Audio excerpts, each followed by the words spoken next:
Isabelle Cláudia, seja bem-vinda aqui ao nosso Panorama 95, bom dia. Obrigada, bom dia Marcos, bom dia a todos os ouvintes do Panorama 95. Nós prometemos iniciar o quadro de hoje com algumas perguntas que ficaram da semana passada, né? Onde você abordava a questão da anemia. E a nossa ouvinte Ana, ela pergunta o seguinte: é verdade que a leucemia vem da anemia?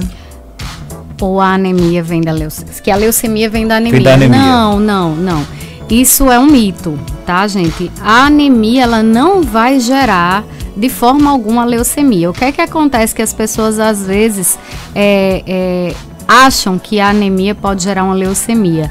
Porque, exatamente, quando se descobre um quadro de leucemia, já tem uma anemia pré-instalada, exatamente pela deficiência de produzir essas células saudáveis do corpo, essas células sanguíneas. Então, assim, a anemia não irá gerar leucemia, que fique bem claro. Então, quando essa preocupação, tranquilo, né? Não irá. Agora, assim, a anemia ela é um quadro que já vem de...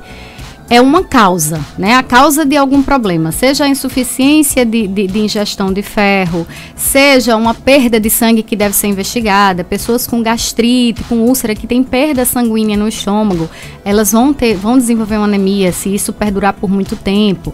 Então, assim, é uma causa, né? Então, a gente tem que investigar para tratar a causa dessa anemia. Agora, a anemia, no caso, ela atinge, por exemplo, ela tem preferência por idade, por sexo, não?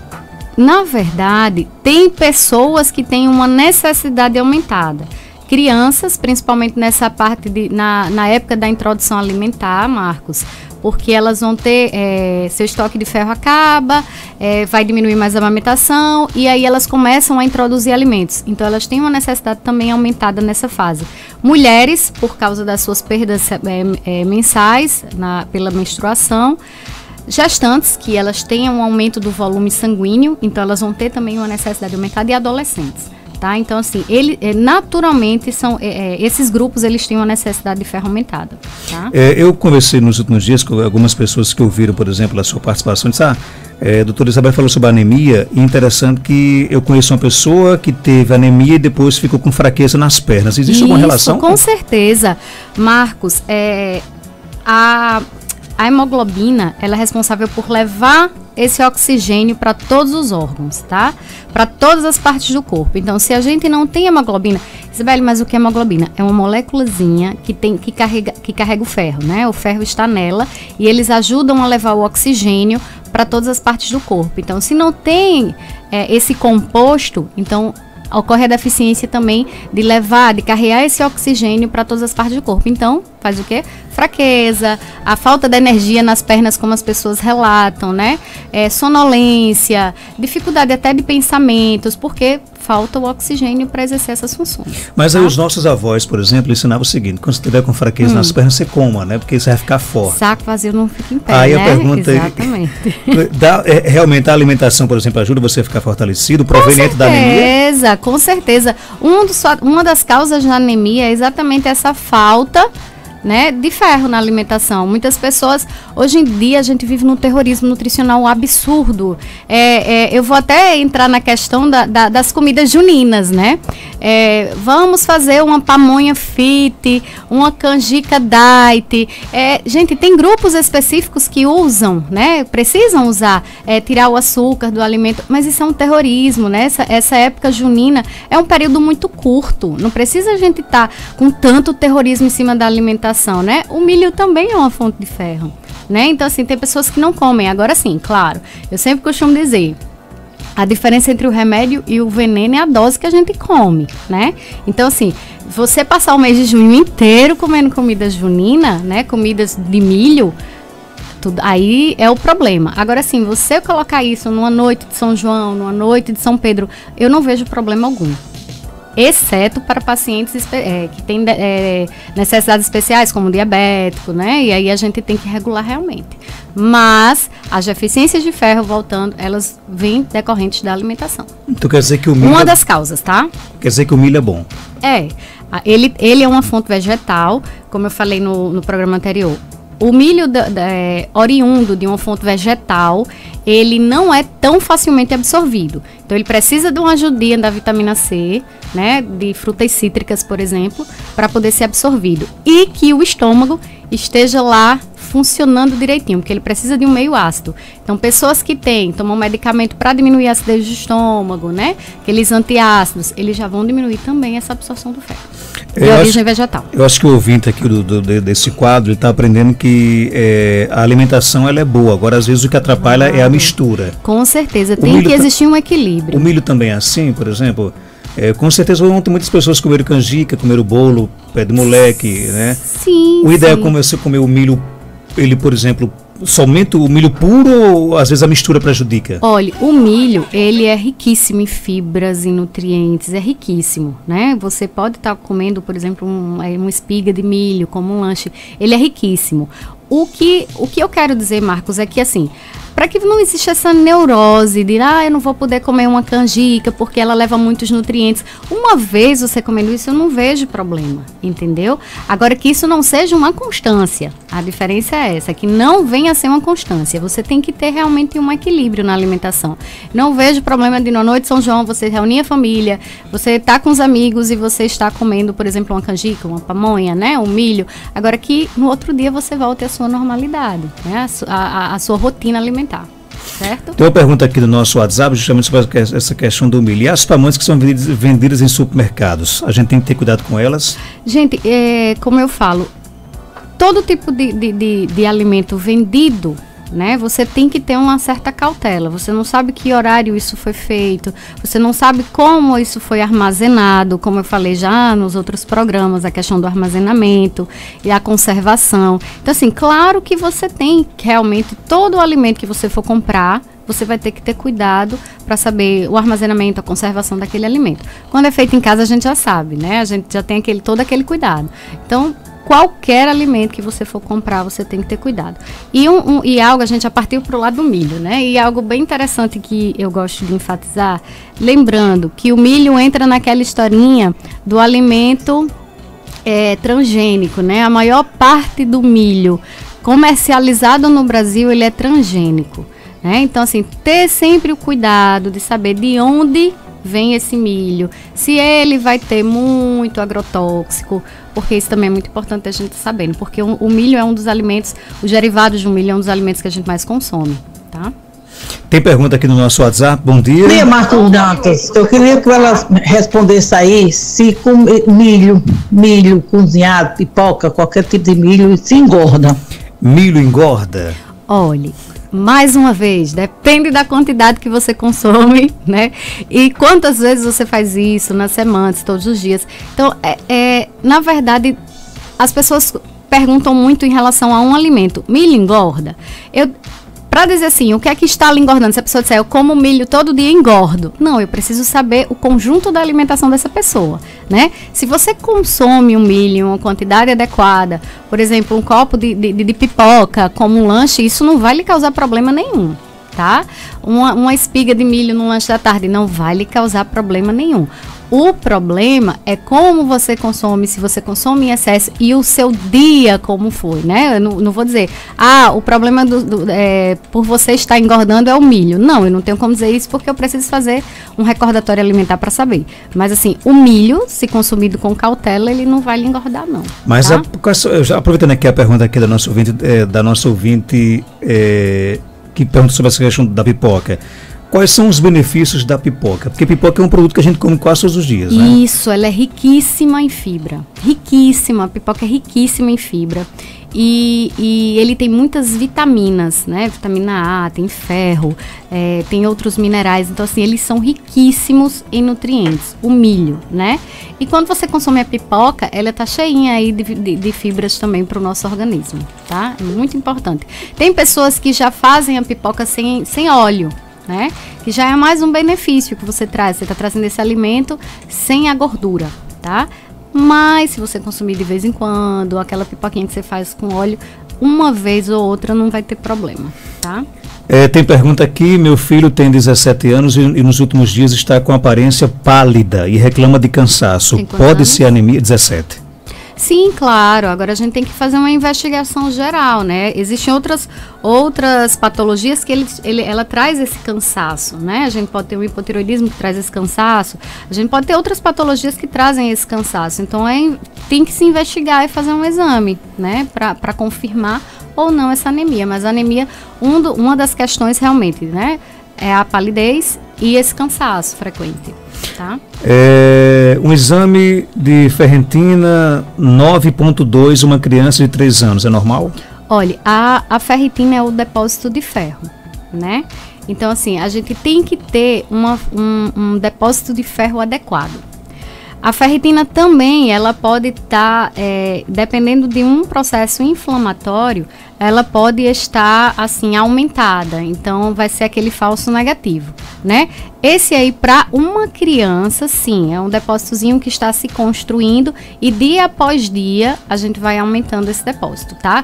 Com a oferta de alimentos. Certo? Nosso ouvinte pergunta, onde tem produto para fazer cuscuz sem ser transgênico? Você coloca, eu não sei lhe dizer exatamente onde, tá?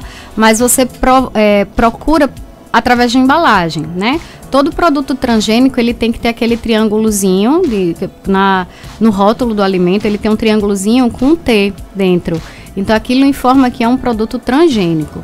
Todo produto transgênico, hoje em dia, a gente tem que obter essa informação no rótulo, para você saber, tá?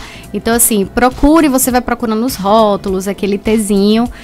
Caso não tenha, é porque não é oriundo do produto transgênico, certo? Nosso ouvinte conta que quando ele toma ferro, causa diarreia, nesse caso. O que é que pode ser? Gente, essa é uma questão intestinal bem interessante. Tem até um áudio, né, Marcos, da semana passada, se eu não me engano, em relação a essa questão intestinal.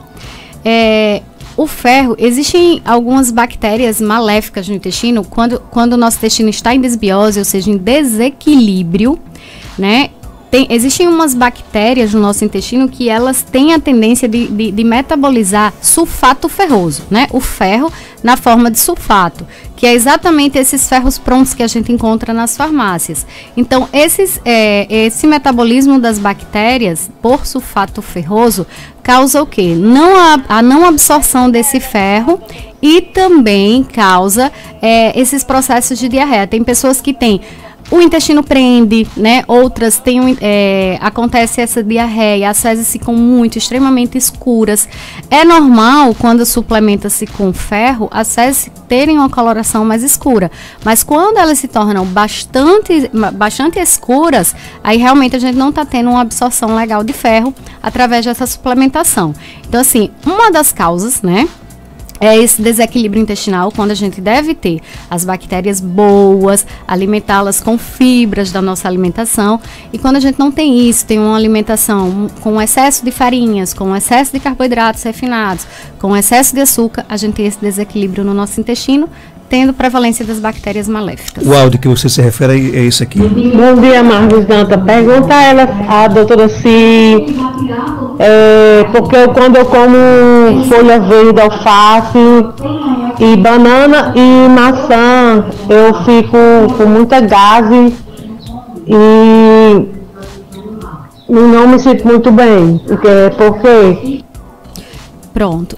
Esse áudio volta muito também para a questão do intestino, né? A gente não dá o devido valor ao intestino, a gente não cuida da forma como deveria do intestino.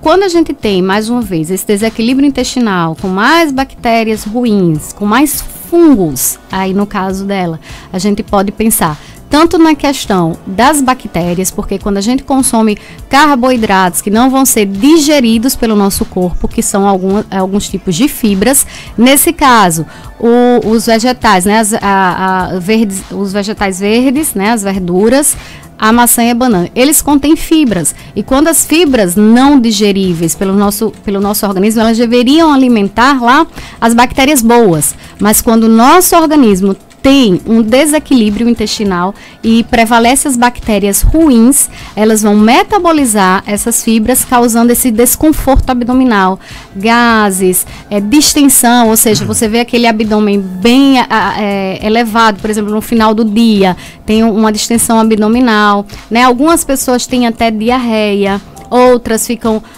com diarreia, depois constipação intestinal. Então, assim, é muito a saúde do intestino.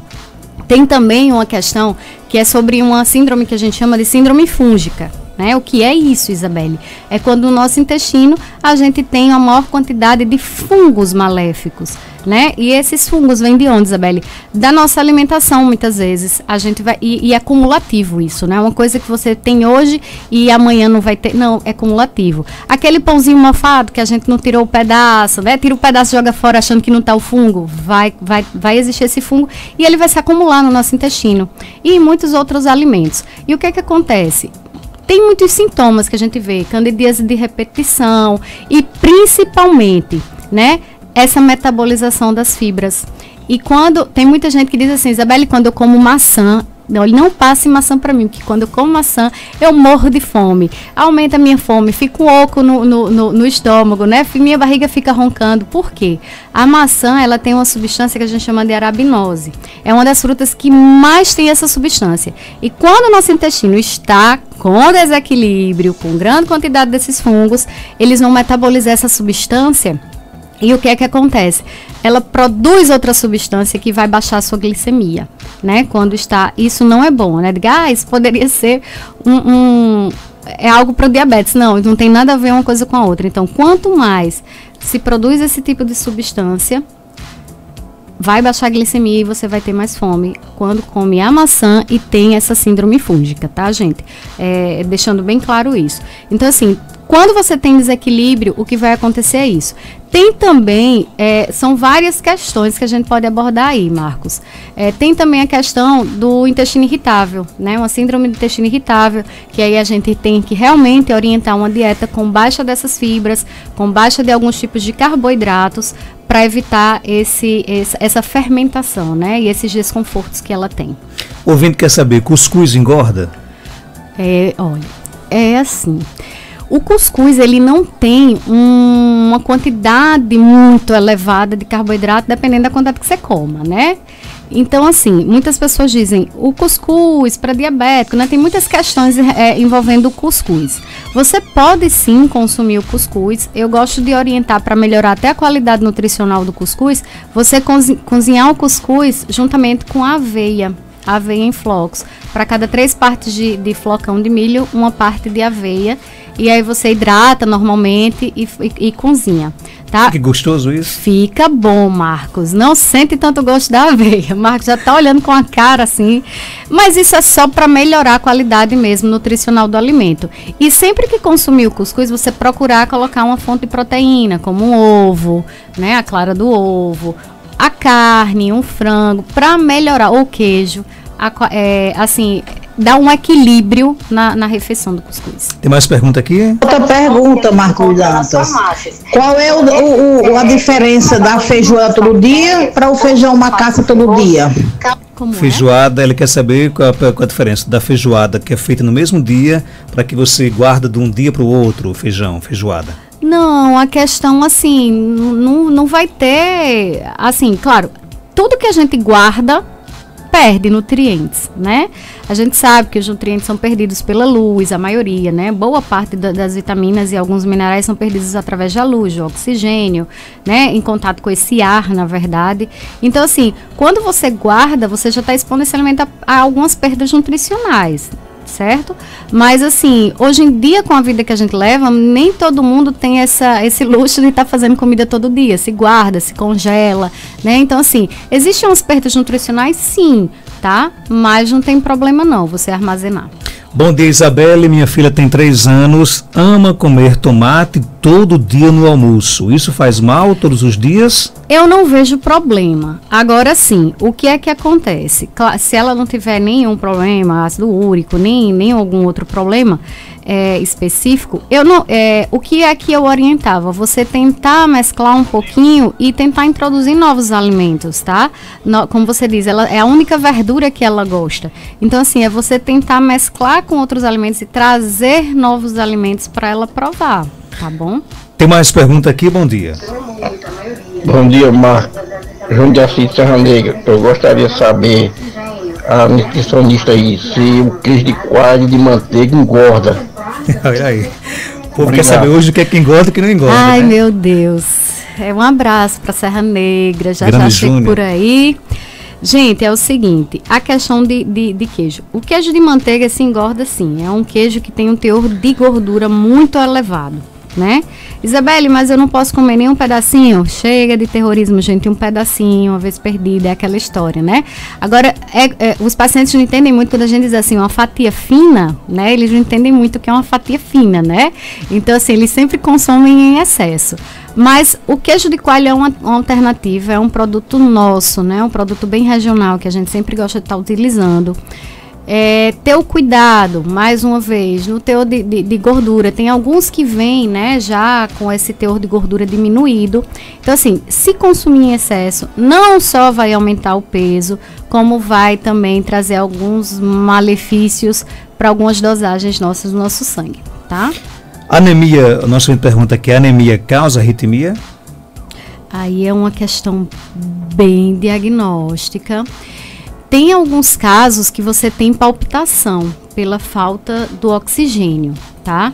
A falta do oxigênio, da distribuição, né, no caso dessa anemia, através da hemoglobina, ela vai causar uma palpitação, tá? Muitas vezes o paciente tem a palpitação, o cansaço, né? E agora, em relação à arritmia, realmente eu não vou saber responder, mas que a palpitação existe sim. Tem mais pergunta aqui, bom dia. Bom dia. Para a doutora, eu queria fazer uma pergunta. Tenho 54 anos, eu tenho vários problemas de saúde, mas eu tenho o pior, uma disenteria crônica há mais de 3 anos. Já fiz endoscopia, fiz colonoscopia, já fiz vários exames. Então, deu intolerância à lactose. E eu tenho intolerância a glúten. Só que o glúten eu descobri sozinha.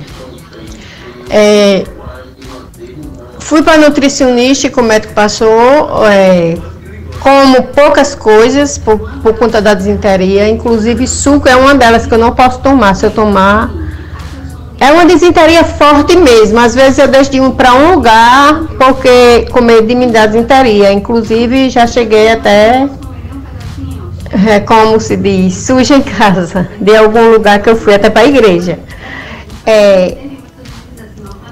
Eu queria saber qual o exame que faz para descobrir esse negócio aí de fungos, bactérias, porque o médico, o Dr. Flauter, acha que eu tenho a doença de Crohn, só que eu não tenho, ele passou uma ressonância do intestino delgado há mais de 1 ano e eu não fiz porque é muito caro, o SUS não dá. E eu queria saber o que eu posso fazer. E aí, Isabelle? Olha, é uma questão que eu até agradeço, né, ela expor essa situação, porque, mais uma vez, é onde eu coloco. As pessoas não dão o devido valor ao intestino e isso é um efeito cumulativo, né? De tanto você maltratar, comer errado, não digo agora, mas durante sua vida, né? Você vai moldando uma microbiota intestinal, que são as bactérias que moram lá no intestino, não saudável. E um ponto-chave que ela falou, pronto, vai causando o quê? Lá no intestino, gente, onde a gente tem muita produção de enzimas, de hormônios, de muitas substâncias, absorção principalmente. Então, essa questão da lactose pode ter sido adquirida exatamente também por esse desequilíbrio intestinal. Esse glúten que ela falou, muitas vezes ele pode não dar exame, mas você pode sim ter uma intolerância ao glúten que não apareça no exame, tá? Exatamente por causa desse metabolismo dessas bactérias maléficas. Então, assim, o que é que a gente pode fazer numa situação dessa? Modular o intestino do paciente. A gente modula o intestino do paciente, faz alguns exames e a gente orienta o quê? A gente tem sempre um protocolo para modular esse intestino, ver a existência de parasitas também no intestino, de vermes, esse tipo de coisa. E também a questão de trazer ao organismo da pessoa, ao intestino, as bactérias boas, que são os probióticos que a gente chama. Então, reorganizar esse intestino, repovoar, vamos dizer assim, com bactérias boas, são os probióticos. alimentar esses probióticos com fibras, que são os prebióticos, né? Então aí a gente vai estar tratando o seu intestino e mudando sua alimentação para que eles permaneçam. E aí você vai ter uma melhora do quadro absurda, né? Você vai ter realmente uma melhora do quadro. No caso da doença de Crohn, você pode estar tendo essa síndrome do intestino irritável, que causa muitos episódios de diarreia, ou essa doença de Crohn, que aí que na doença de Crohn realmente a gente tem essa intolerância à lactose, não pode tomar leite, e tem muitas outras questões que a gente tem que tratar. Então, assim, investigar se é um síndrome do intestino, se é uma doença de Crohn, modular esse intestino para que você tenha uma melhora grande do quadro. Para fechar aqui a nossa última pergunta do nosso ouvinte através do nosso WhatsApp, 988-775550, bom dia. Bom dia, Marcos. Tenho muita admiração pelo programa que essa doutora Isabelle está fazendo. Ela está contribuindo muito para que a população tenha conhecimento da nutrição certa. Parabéns para ela e para você e pelo seu programa. Marcos, pergunta para a doutora Isabelle, porque eu passei a consumir meu suco fermentado. Eu mesma faço o meu suco fermentado. E eu estou gostando muito.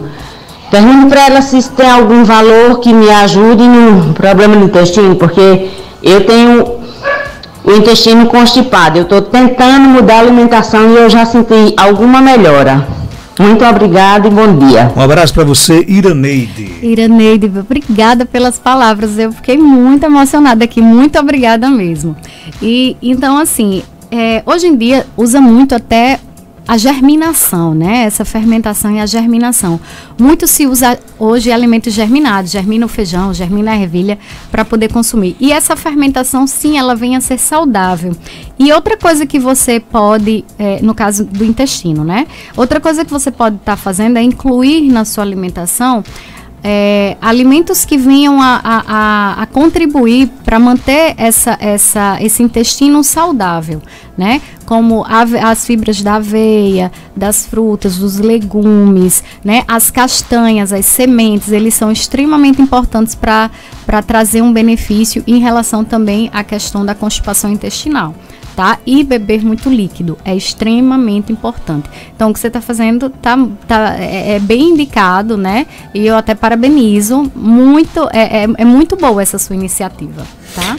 Ok, 7h17. Isabelle Cláudia é nutricionista. Ela está na Galeria Malvina, primeiro andar, sala 204, em frente à prefeitura aqui do município de Caicó. Anota o telefone aí, 98708-1707, ou então o WhatsApp 99604-0655. Você vai falar aí diretamente com a Isabelle Cláudia. Obrigado pela sua participação. Até segunda-feira, se Deus quiser. Segunda.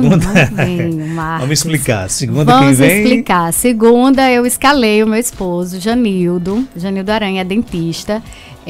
Ele vai vir fazer o programa, participar do programa no meu lugar. Bem justificado. A semana que vem eu vou estar em Brasília, numa Mostra Nacional do SUS, onde realizamos em Serra Negra um trabalho bem bacana de enfrentamento ao sobrepeso e obesidade. E esse nosso trabalho, ele foi selecionado para ser apresentado em Brasília. Então, a semana que vem estarei por lá, apresentando esse nosso trabalho que desenvolvemos lá em Serra Negra. E, inclusive, aos moradores de lá, nós estamos com as inscrições abertas. Vou aproveitar aqui o espaço. Claro. Para o grupo de enfrentamento ao sobrepeso e obesidade, né, juntamente com a Prefeitura Municipal, é só se dirigir às unidades básicas de saúde, que a gente vai estar iniciando, se Deus quiser, em julho novamente. E é esse trabalho que exatamente vamos apresentar, o que foi desenvolvido no ano passado, lá em Brasília. Se Deus quiser, semana que vem. Por isso, Janildo vai vir apresentar o programa semana que vem.